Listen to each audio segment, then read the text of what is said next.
Төлкө менән әтәс. Башҡорт халыҡ әкиәте. Уҡый Әнисә Янбаева. Бер төлкө киптерергә элеп ҡуйған ҡуян тиреһен урлай. Ҡуян тиреһе уға ниңә кәрәктер инде, кем белһен? Тирене ашап булмай. Үҙенә тун тектерергә уйлайҙыр тиһәң, төлкөнөң өҫтөндә бик һәйбәт туны бар. Берәй хәйлә өсөндөр инде.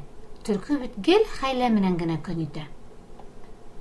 Бер саҡ ҡуян тиреһен ябынан был ауылға тауыҡ урларға китә. Төлкө тауыҡтарҙың ҡуяндан ҡурҡмауын яҡшы белә. Тауыҡтар ғына түгел, хатта унан турғайҙар ҙа ҡурҡмай. Ауыл осондағы өйҙөң баҡсаһы артында бер әтәс менән бер тауыҡ тибенеп, ем сүпләп йөрөй икән. Ҡуян тиреһе ябынған төлкө туп-тура быларға ҡарап килә. Тауыҡ уны күреп ҡала ла әтәскә: «Ҡара әле, беҙгә табан әллә кем килә», ти. Әтәс күкрәген кирә биреп, эре генә ҡарай ҙа: «Ҡурҡма, ҡуян бит ул», ти. Үҙе тағы ла тибенергә тотона. Шул арала төлкө килеп етә лә тауыҡты эләктереп алып та китә. Әтәс атаҡ тип аптырап тора ла ҡала. Тауығы өсөн бик ҡайғырып, әтәс ҡураға ҡайтып китә. Ҡурала йөрөгән тауыҡтар әтәстең кәйефе бик төшөнкө икәнен күреп, уның янына йүгереп килеп етәләр. «Ни булды ла, ни булды? Ниңә улай күңелһеҙһең?» тип һораша башлайҙар. Әтәс илаған һымаҡ күҙҙәрен сылт-сылт йомоп: «Берегеҙҙе ҡуян алып китте», ти. Тауыҡтар бер-береһенә ҡарашып көлөп ебәрәләр. «Ҡайһы саҡта бигерәк юҡты һөйләйһең, шаяра белмәйһең», тиҙәр. Әтәс асыулана, кикереге ҡыҙарып китә. «Ниңә көләһегеҙ, ахмаҡтар? Мин һеҙгә үҙ күҙем менән күргәнде әйтәм дә баһа», тип екеренә. Тауыҡтар барыбер ышанмайҙар. Әтәстән ҡурҡып, юрый ғына ышанған булалар. Әтәс һаман әтәсләнә. «Һиҙмәйерәк ҡалдым. Һиҙгән булһам, ул ҡуянды мин елкәһенә ҡунып, суҡыр ҙа, тырнар ҙа инем. Икенсе килә ҡалһа, эләгер әле үҙенә. Күрмәгәнен күрһәтермен. Туп-тура өҫтөнә барып ҡунырмын, һеҙҙең алдығыҙҙа ҡысҡыртып талармын үҙен», тип көр генә тауыш менән ҡысҡырып ебәрә. Бер көндө кис менән теге төлкө тағы ла шул ҡуян тиреһен бөркәнеп, тауыҡтар ҡунаҡсаһына килә. Әтәс быны күреп кенә ҡала ла: «Бына килә беләктеңме хәҙер?» тип төлкөнөң өҫтөнә һикерә. Ҡапыл ғына булғас, төлкө быны әтәстер тип уйламай. Ниндәйҙер көслө йыртҡыс ҡоштор тип шикләнә.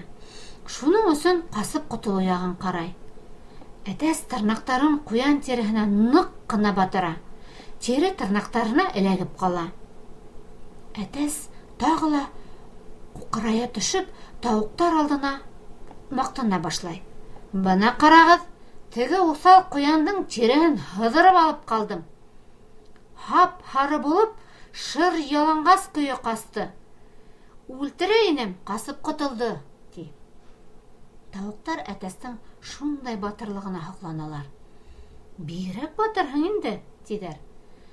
Әтәс тағы ла ғорурланып, маҡтаныуын дауам итә: «Мин иҫән саҡта бер кемдән дә ҡурҡмағыҙ. Һеҙҙе йәберләтмәм. Ҡуян түгел, төлкө килһә лә ҡурҡмағыҙ. Тыныс булығыҙ», тип тауыҡтарҙы тынысландыра. Икенсе бер көндө кис менән теге төлкө тағы ла ҡунаҡсыға килә. Әтәс быны күрә лә: «Әһә, теге шәрә ҡуян килгән. Хәҙер үлтерәм мин уны», тип төлкөнөң елкәһенә осоп ҡуна. Төлкө ситкә йүгерә лә инәлгән була. «Әтәс, туғанҡайым, харап итмә инде мине, үлтермә зинһар», тип яланған була. Әтәс батырланып: «Тиреңде һыҙырып алдым, хәҙер мин йәнеңде алам һинең, яуыз ҡуян. Ҡайҙа алып киттең минең тауыҡты? Йә, әйт әле», тип ҡысҡыра. Төлкө үҙ хәйләһен дауам итә: «Тауығың иҫән, әтәс туғанҡайым. Уға бер кем дә теймәгән. Юҡҡа ҡыҙма. Урманда ул. Әйҙә барайыҡ, алып ҡайтырһың», тигән. «Тауығымды ҡайтармайынса тороп, мин һинең елкәңдән төшмәйем», ти икән әтәс. «Бына шунда китеп барабыҙ бит инде, әтәс туғанҡайым.